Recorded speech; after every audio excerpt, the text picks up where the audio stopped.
Since I bought my Nissan Skyline GTR back in March, a question I've heard over and over again is, how much power does it make? Well, 276 horsepower, right? That's what Nissan said when they released it back in 1989. But is it really true? To find out, I decided to put my Skyline on a four-wheel drive dyno. Here's what happened. Before we get started, it's important to understand why I'm questioning the official horsepower figure.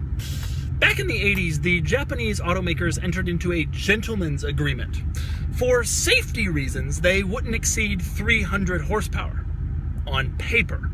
In practice, who knows? For years, there have been stories that these cars made a lot more power than they advertised. Is it true? Let's find out. To find out, I got in touch with my friends at AWE Tuning, a well-known European car tuning company located right in my backyard. They make a wide range of performance hardware like exhausts, intakes, intercoolers, and other cool stuff at a huge new facility right here in the Philadelphia suburbs. They also have a four-wheel drive dyno. And not just any dyno. This is the dyno they use for research and development of their performance parts. Now, they don't have their new dyno cell in yet, and this dyno isn't usually open to the public. But I begged and pleaded to use their dyno so I could check the Skyline's numbers. And they eventually let me, in the interest of science. So we brought the car inside and hooked it up. And then... not so fast.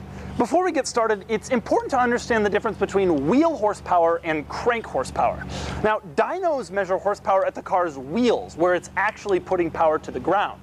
Manufacturers quote horsepower numbers at the crank because, well, there's more of it.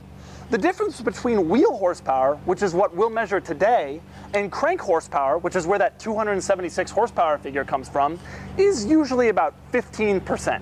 So what does that mean for the Skyline? Well, if it was really making 276 horsepower, factoring in a 15% drivetrain loss, we should be looking at a wheel horsepower number of about 235.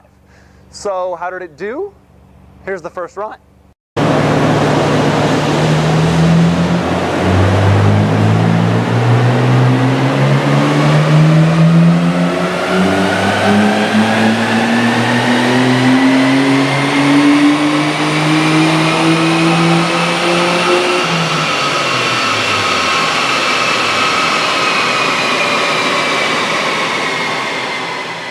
The result of the first run was 281 horsepower. 281 wheel horsepower. When you factor in the 15% drivetrain loss, that's about 323 horsepower at the crank. What? How is that possible? We decided to try a second time.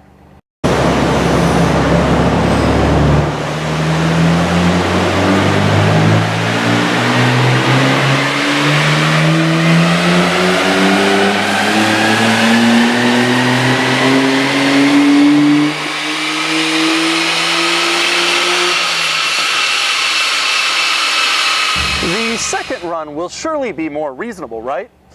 Printout says 281 wheel horsepower or 323 crank horsepower.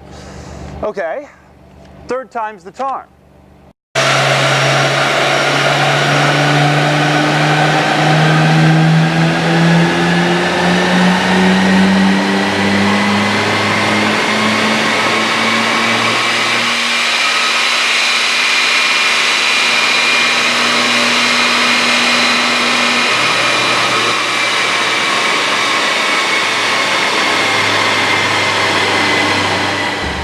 Horsepower rating on the third run, that would be 281 horsepower at the wheels. Yeah. Okay, so we know the dyno isn't wrong. In fact, the dyno was insanely precise, spitting out the exact same figure each time. So that begs the question, what the hell has been done to this car? To find out, I went back to Japanese Classics, the dealer who sold it to me. After all, they told me it was stock, and it looks stock, but it must be modified, right? So I called up Chris, the owner, and I told him we had dynoed the car and gotten some surprising results. Before I could even say anything, the first words out of his mouth were, let me guess, around 320? He then confirmed that my Skyline is indeed largely unmodified, save for this exhaust. But regardless of what guys with Civics at tuner meets tell you, an exhaust will not add 50 horsepower. So I think we can say once and for all just how accurate that 276 horsepower rating really is.